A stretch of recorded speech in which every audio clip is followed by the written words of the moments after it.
मध्य प्रदेश के वित्त मंत्री जगदीश देवड़ा ने विधानसभा में चुनावी साल का बजट प्रस्तुत किया। प्रदेश के बजट में विकास के सपने दिखाए गए, वहीं मेट्रो सिटी में कई योजनाएं शुरू करने का वादा किया गया। लेकिन बजट में महाकौशल क्षेत्र और जबलपुर में उद्योग धंधों के विस्तारीकरण या फिर कोई बड़ा प्रोजेक्ट शामिल नहीं किए जाने से जबलपुर के उद्योगपतियों, व्यापारियों के लिए ये बजट निराशाजनक साबित हुआ है। चैम्बर ऑफ कॉमर्स से जुड़े उद्योगपतियों एवं व्यापारियों ने प्रदेश के बजट को लेकर निराशा जाहिर की है। बिजनेसमैन की माने तो बजट में जबलपुर सहित समूचे महाकौशल में औद्योगिक विकास, अधोसंरचना विकास, तकनीकी उन्नयन, कौशल विकास जैसी बुनियादी जरूरतों को तवज्जो नहीं दी गई है।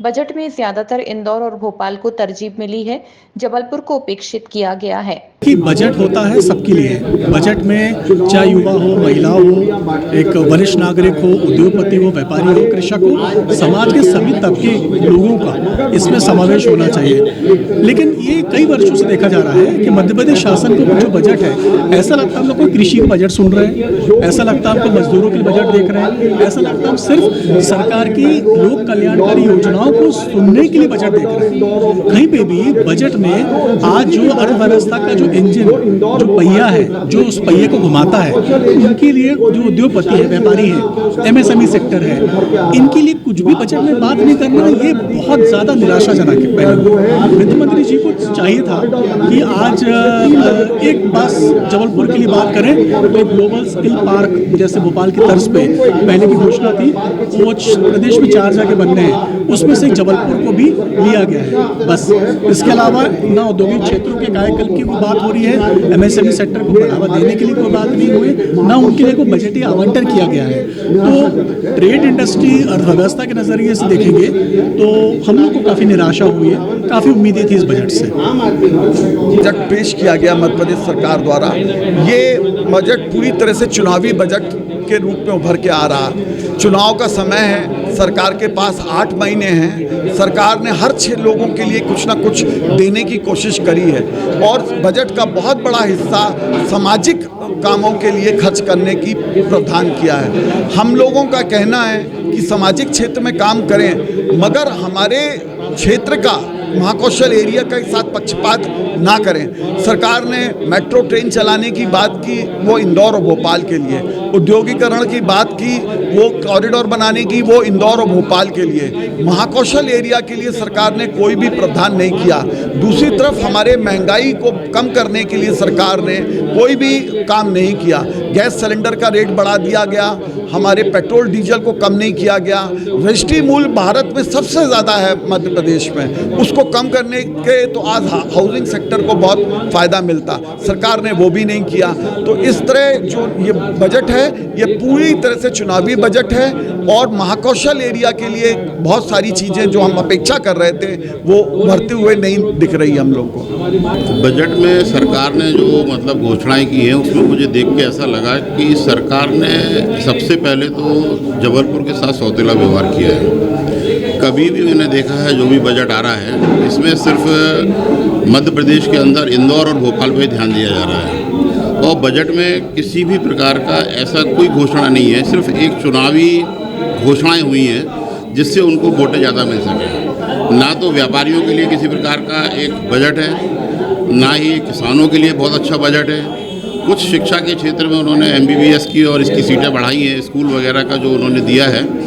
इसके अलावा ना तो किसानों को कुछ फ़ायदा है, ना व्यापारियों को फ़ायदा है, ना सर्विस क्लास को कुछ फ़ायदा है। तो मैं तो बजट से बिल्कुल भी संतुष्ट नहीं हूँ। जैसा कि डीजल पेट्रोल के जो दाम बढ़ रहे हैं, इसके ऊपर इन्होंने कुछ भी नहीं किया है और साथ में जो पहले घोषणा हुई थी कि हर महीने बिजली के रेट बढ़ाए जाएंगे, अगर इस तरीके की कोई कार्रवाई की जाती है तो ये आम पब्लिक के लिए बहुत ही नुकसानदायक होगा।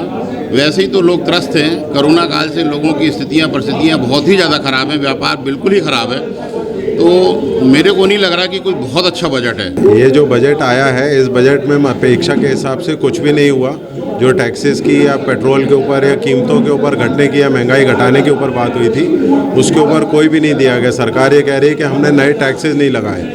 यहाँ अभी राहत की बात थी, नए टैक्सेस की तो कहीं बात ही नहीं थी। तो मेरा ये कहना है कि राहत जो नहीं है, स्कूली शिक्षा के ऊपर जो इनने दिया है या सीएम राइजिंग स्कूल के लिए दिया है, शिक्षा के ऊपर थोड़ा सा फोकस किया मुझे ऐसा लगता है, जिससे इनने एमबीबीएस की जो सीटें बढ़ाई हैं। अब लेकिन धरातल में उसमें से क्या चीज़ें सामने आएंगी और क्या नहीं आएंगी, शिक्षकों की जो भर्ती है, जो स्कूलों के ऊपर भर्ती नहीं थी, उसके ऊपर जो फोकस किया है, सिर्फ एक वही पॉजिटिव बात है। बाकी जो विकास दर जो मध्य प्रदेश की 26% की बता रहे हैं, मेरे को ये नहीं समझ में आ रहा कि कौन से एरिया में विकास दर 26% हुई है जिसमें स्टेट 26% से ग्रो कर रहा है। तो ये फिगर जब तक क्लैरिटी के साथ नहीं आएंगे कि कौन सा विकास कौन सा क्षेत्र कर रहा है, मैं समझता हूँ ये एक लोक लुभावना तो नहीं, गांव लुभावना है। आम जनता को, शहरी जनता को इसमें से कोई किसी भी प्रकार का कोई भी आप ये बोलेंगे कि सरल जीवन जीने के लिए कोई प्रयास किया गया, ऐसा कुछ नहीं है। गांव के लिए जरूर लोक लुभावना बजट है। 3,00,000 करोड़ से ज़्यादा के कर्ज में डूबी हुई प्रदेश सरकार आज प्रोग्रेस की बात करती है। इसी जनवरी माह में उसने 12,000 करोड़ का लोन ले लिया। प्रति व्यक्ति मध्य प्रदेश के 40,000 से रुपए के ज़्यादा का ब्याज चढ़ा हुआ है। आप बात कर रहे हैं प्रोग्रेस की, सारे इकोनॉमिक कॉरिडोर्स इंदौर और पीथमपुर में जा रहे हैं। जबलपुर की बात कौन करेगा? जबलपुर में क्या इंडस्ट्रियल यूनिट्स नहीं है? यहाँ के लोगों को रोज़गार नहीं चाहिए क्या? आपके हाथ में बिजली, वैट में देखें तो पेट्रोल डीजल से आप लोगों को राहत दे सकते हो, बिजली की कमी कीजिए कुछ प्राइसेस में, लेकिन आपने कुछ नहीं किया। इसलिए चुनावी बजट है, सिर्फ घोषणाओं का बजट है। धरातल पे इस बजट में कुछ खास नहीं है। बजट में महंगाई को कम करने का कोई उचित प्रयास नहीं किया गया है। इसके अलावा आम शहरी एवं ग्रामीण बाशिंदों के लिए बजट में ऐसा कुछ भी खास नहीं है जिसकी उम्मीद चुनावी साल के बजट के मद्देनजर की जा रही थी।